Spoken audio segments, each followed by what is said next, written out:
Hi friends, ఈరోజు మనం ఈ వీడియోలో దశావతారాల్లో ఒకటైన వరాహావతారం గురించి తెలుసుకుందాం. అసలు వరాహావతారం ఎలా వచ్చింది, ఎందుకు వచ్చింది, ఎప్పుడు వచ్చింది అనేది చాలా ఇంట్రెస్టింగ్గా ఉంటుంది ఫ్రెండ్స్. కాబట్టి ఈ వీడియోని స్కిప్ చేయకుండా ఫుల్గా చూసేయండి.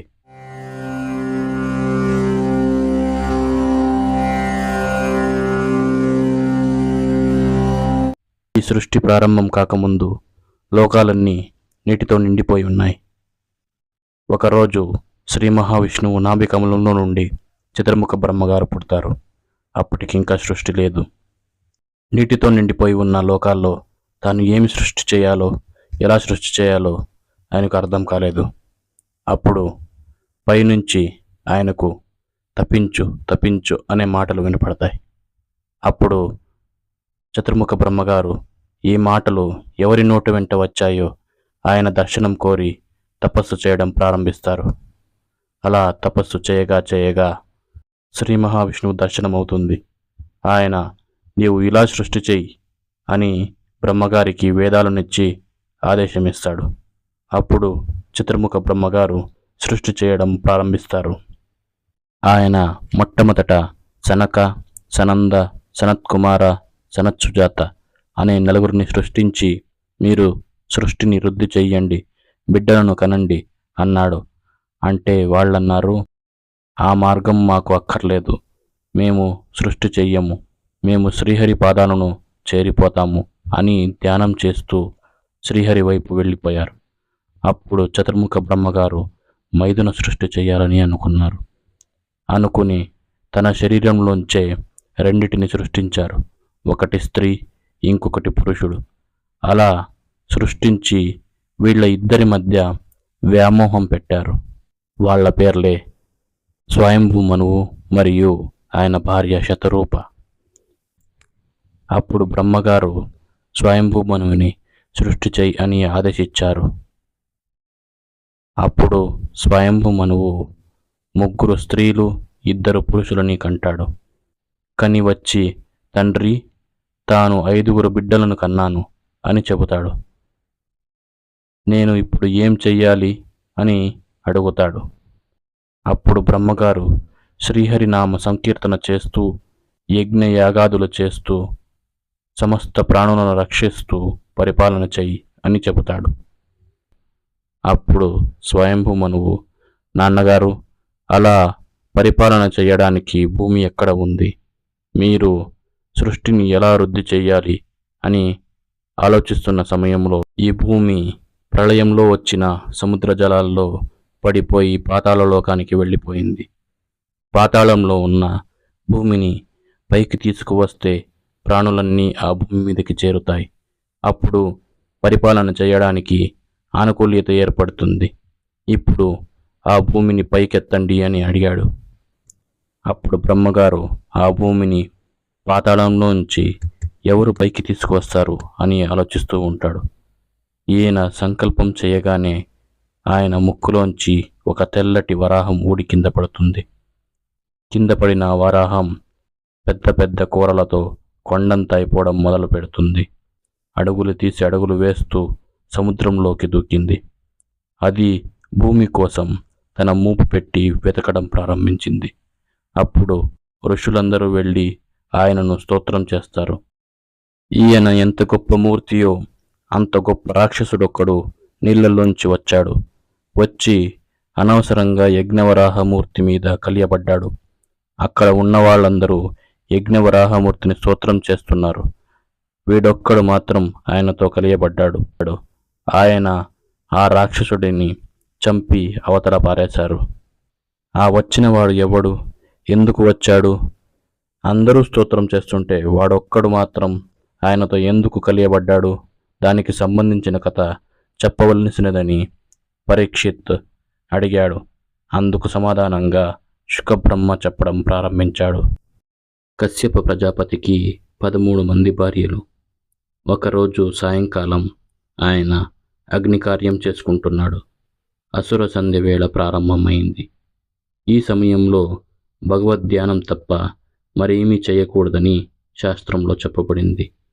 కశ్యప ప్రజాపతి అసుర సంధ్య వేళలో అగ్నికార్యం చేసుకుంటున్నప్పుడు దితి అనే భార్య ఆయన దగ్గరకు వచ్చింది.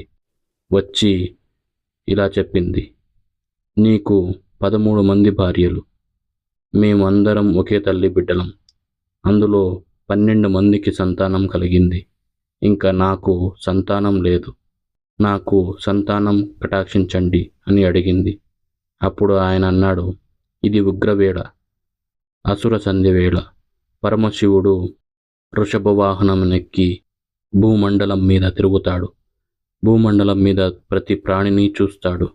ఈ సమయంలో ఆయన వెనకాల భూతగణములు వెళతాయి.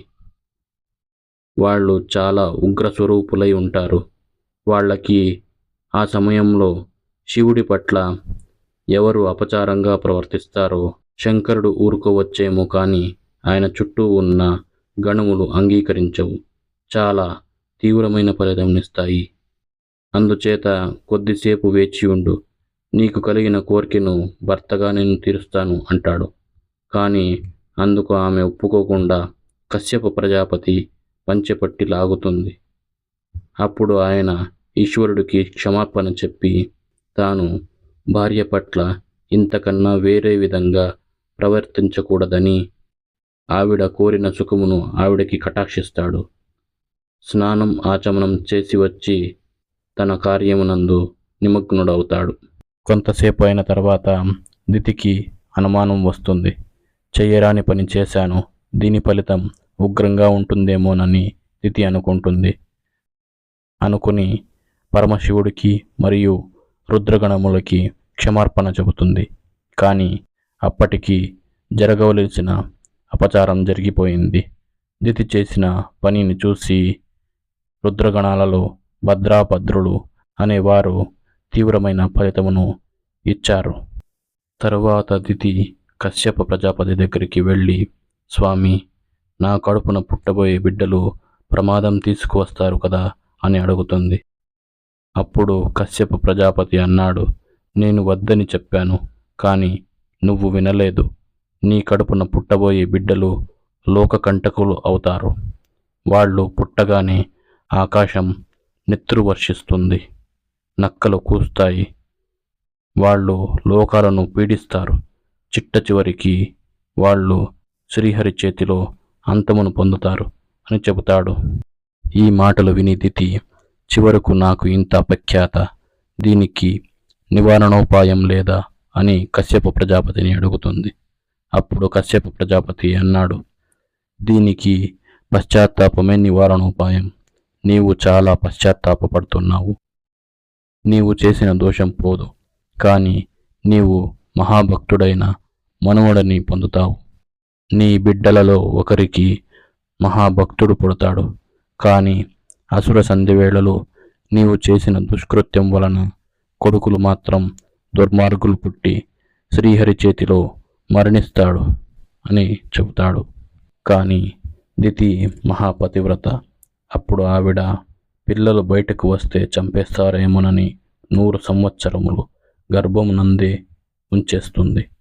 అప్పుడు ఆ గర్భంలోంచి తేజస్సు బయలుదేరింది, లోకాలనంతా కప్పేసింది. అప్పుడు అందరూ కశ్యప ప్రజాపతి దగ్గరకు వెళ్ళి ప్రార్థిస్తారు. దితి గర్భంలోంచి వస్తున్న తేజస్సు లోకాలనన్నిటినీ కప్పేసింది, కాబట్టి ఆవిడ బిడ్డలను కనేటట్లు చూడవలసినది అని కశ్యప ప్రజాపతిని ప్రార్థిస్తారు. అప్పుడు కశ్యప ప్రజాపతి దితితో, నీవు చేస్తున్న పని సృష్టి విరుద్ధము, నీవు బిడ్డలను కనాలి అని చెబుతాడు. అప్పుడు దితికి హిరణ్యాక్ష, హిరణ్యకశిపులు జన్మిస్తారు. హిరణ్యాక్షుడు పుడుతూనే దుర్నిమిత్తములు కనబడతాయి. వాడు ఆకాశమంత ఎత్తు పెరిగిపోయాడు. వాడికి పుట్టినప్పటి నుంచి యుద్ధం చెయ్యాలనే కోరిక. నాతో యుద్ధం ఎవరు చేస్తారు అని అనేక మంది దగ్గరికి వెళతాడు. చిట్ట చివర సముద్రంలో ఉన్న వరుణుడి దగ్గరకు వెళతాడు. వెళ్ళి, నువ్వు వచ్చి నాతో యుద్ధం చెయ్యి అన్నాడు. అప్పుడు వరుణుడు అన్నాడు, నాకు నీతో యుద్ధం ఎందుకు? నీవు ఎవరి చేతిలో చావాలని నిర్ణయం అయిపోయిందో వాడు వచ్చే సమయం అయింది.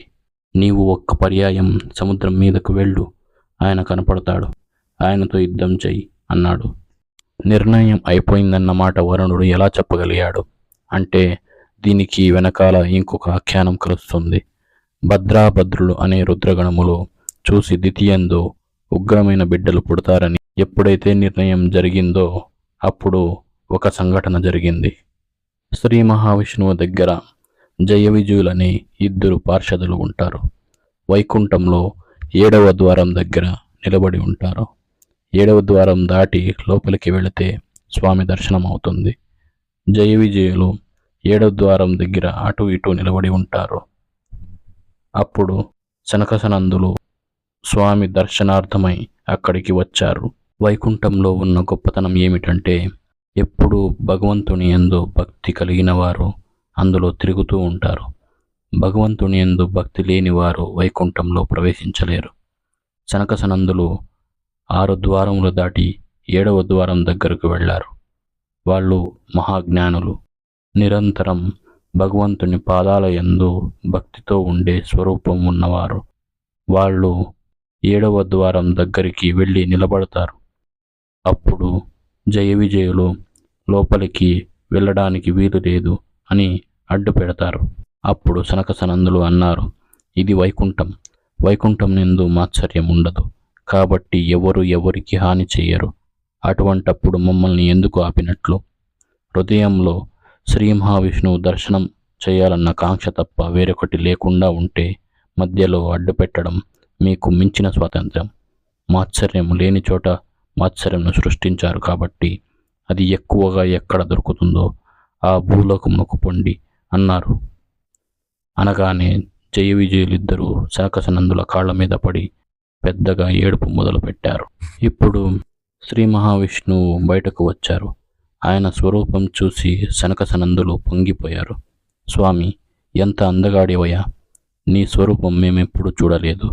మా తండ్రి గారైన చతుర్ముఖ బ్రహ్మగారు నీ స్వరూపం గురించి మాకు చెప్పి నీ మూర్తిని మాకు ఉపదేశం చేశారు. మా అదృష్టం పండి ఇంతకాలం తర్వాత మీ స్వరూపం దర్శనం చేయగలిగాము అని ఆయన పాదముల మీద పడి నిరంతరము నీ పాదముల యందు భక్తి మాకు ప్రసాదించు అని శ్రీ మహావిష్ణువుని ప్రార్థించారు. అప్పుడు శ్రీ మహావిష్ణువు, మీ స్తోత్రము నేను చాలా సంతోషించాను, కానీ ఇక్కడ ఏదో చిన్న అల్లరి జరిగినట్లు అనిపిస్తుంది, ఏమైంది అని అడిగాడు. అప్పుడు వాళ్ళన్నారు, స్వామి, మేము తప్పే చేశామో ఒప్పే చేశామో మాకు తెలియదు, కానీ మేము లోపలికి వస్తుంటే 7వ ద్వారం దగ్గర ఈ పార్షదులు మమ్మల్ని అడ్డుకున్నారు కనుక వాళ్ళని భూలోకం నందు జన్మించవలసినదిగా శపించాము. ఒకవేళ మేము అపచారం చేసి ఉంటే మమ్మల్ని క్షమించు అన్నారు. అప్పుడు శ్రీహరి అన్నారు, వీళ్ళు మహాపచారం చేశారు. వీళ్ళు చేసిన అపచారం వలన నా కీర్తి నశిస్తుంది. నేను ఎందుకు మీరిచ్చిన శాపం అంగీకరిస్తున్నానో తెలుసా? వీరికి యుక్తాయుక్త విచక్షణ లేదు. మీలాంటి వారిని కాపాడడానికే నేను లోపల ఉన్నాను, కానీ ఇప్పుడు మీరు నా వద్దకు రాకుండా వీళ్ళు అడ్డుకున్నారు. మీలాంటి వారికి వైకుంఠమునందు ప్రవేశం నిరాకరింపబడితే భక్తకోటి నన్ను ఎలా విశ్వసిస్తుంది? కాబట్టి మీరు వాళ్ళని శపించడం కాదు, నేనే చెబుతున్నాను. వీళ్ళు ఉత్తరక్షణం భూలోకమునకు వెళ్ళిపోతారు. వెళ్ళి రాక్షస యోని యందు జన్మిస్తారు. జన్మించి ఉగ్రమైన రాక్షసులై అపారమైన లోపత్వమును పొందుతారు అన్నాడు. అప్పుడు జయ విజయులిద్దరూ శ్రీహరి పాదముల మీద పడి, స్వామి, లోపల ఉన్నవాడి హృదయం అర్థం చేసుకోవడంలో పొరపాటు జరిగింది, మమ్మల్ని క్షమించు, మరలా మాకు ఎప్పుడు వైకుంఠమునకు ఆగమనం అని అడిగారు. అప్పుడు స్వామి అన్నారు, మీరు 3 జన్మలు గొప్ప రాక్షసులుగా పుడతారు. అప్పుడు నేనే మీకోసమని అవతారం స్వీకరించి మిమ్మల్ని సంహరించి మరలా నా వాళ్ళుగా చేసుకుంటాను అని ప్రతిజ్ఞ చేశారు. ఇప్పుడు అందులో ఒక్కడైన హిరణ్యాక్షుడు పశ్చిమ సముద్రం అడుగున ఉన్న వరుణుడి దగ్గరకు వచ్చి యుద్ధమునకు రమ్మని పిలుస్తాడు. ఆ సమయమునకే యజ్ఞవరాహమూర్తి జన్మించాడు. వరుణుడు అన్నాడు, సముద్ర జలాల మీదకు వెళ్ళు, ఒక కొత్త భూతం వచ్చింది, ఆయనతో యుద్ధం చెయ్యి అన్నాడు. అంటే వీడు గబగబా వచ్చాడు. అప్పటికి యజ్ఞవరాహమూర్తి వచ్చాడు. తన మూపుతోటి సముద్ర జలాలలో భూమి ఎక్కడ పడిపోయిందోనని వాసనను బట్టి పట్టుకుందామని వెతుకుతున్నారు. ఆయన వెతికి వెతికి భూమిని పట్టుకున్నారు. పట్టుకుని దానిని మూపు మీద పెట్టుకుని ఎత్తుకొని 2 కోరల మధ్య ఇరికించి ఎత్తి చూపించారు. అలా చూపించేసరికి ఋషులందరూ ఆయనను స్తోత్రం చేశారు. ఇప్పుడు స్వయంభూ మనువు తన భార్యతో కలిసి వచ్చి స్తోత్రం చేశాడు. ఈ ప్రజలు, ప్రాణులు నిలబడడానికి భూమి లేదు అంటే యజ్ఞవరాహమూర్తివై వచ్చి భూమండలంను పైకి ఎత్తావు, ఇప్పుడు దానిని నిలబెట్టాలి అన్నారు. అప్పుడు స్వామి అది నీటిలో నిలబడడానికి దానికి ఆధారశక్తినిచ్చాడు. ఆధారశక్తినిచ్చి మూపురం మీద కొద్దిగా వంచి కింద పెట్టారు. తర్వాత పైకి లేచి నిలబడ్డారు. భూదేవి పొంగిపోయింది. ఏమి నా అదృష్టం, నా స్వామి తన మూపుతోటి నన్ను పైకెత్తాడు అని ఆమె గాఢంగా స్వామిని ఆలింగనం చేసుకుంది. తత్ఫలితంగా నరకాసుర జననం జరుగుతోంది. అప్పుడు హిరణ్యాక్షుడు యుద్ధమునకు వచ్చాడు. ఇద్దరి మధ్య భయంకరమైన యుద్ధం జరిగింది. హిరణ్యాక్షుడు సామాన్యమైన శక్తివంతుడు కాడు. వాడు యజ్ఞవరాహమూర్తి శరీరంలోంచి నెత్తురూరేటట్టు కొట్టాడు. ఒక్క స్థితిలో హిరణ్యాక్షుడు ప్రయోగించిన గదా ప్రహారమునకు స్వామి చేతిలో ఉన్న గద జారి కింద పడిపోయింది. అప్పుడు చతుర్ముఖ బ్రహ్మగారు అన్నారు, స్వామి, నీ వినోదం ఇంకా చాలు, మాకు భయమేస్తుంది. వాడు అలా నిన్ను కొడుతుంటే మేము చూడలేకపోతున్నాం. వాడిని సంహరించి ఉద్ధరించు. వాడికి ఒక శాప విమోచనం అయిపోతుంది. ఇప్పుడు దితికి అర్థమైంది. తన కొడుకుని శ్రీహరి సంహరిస్తాడని అర్థం చేసుకుంది. శ్రీహరి హిరణ్యాక్షుడిని తన 2 కోరలతో నొక్కిపెట్టి సంహరించాడు. హిరణ్యాక్షవత పూర్తయిపోయింది. ఆయనకి ఒక శాప విమోచనం తీరిపోయింది. అప్పుడు స్వామి భూమండలాన్ని పైకి ఎత్తారు. ఆదివరాహమై యజ్ఞవరాహమై ఆనాడు 2 కోరలతో భూమండలమును సముద్రంలోంచి పైకి ఎత్తారు. తడిసిపోయిన వంటితో నిలబడి ఉన్న స్వామి మూర్తిని ఎవరు మానసికంగా ధ్యానం చేసి చేతులొగ్గి నమస్కరిస్తారో అటువంటి వారికి జీవనయాత్రలో ఈ ఘట్టమును చదివిన రోజు పరమోత్కృష్టమైన రోజు. వారి పాపరాశి ధ్వంసం అయిపోతుంది.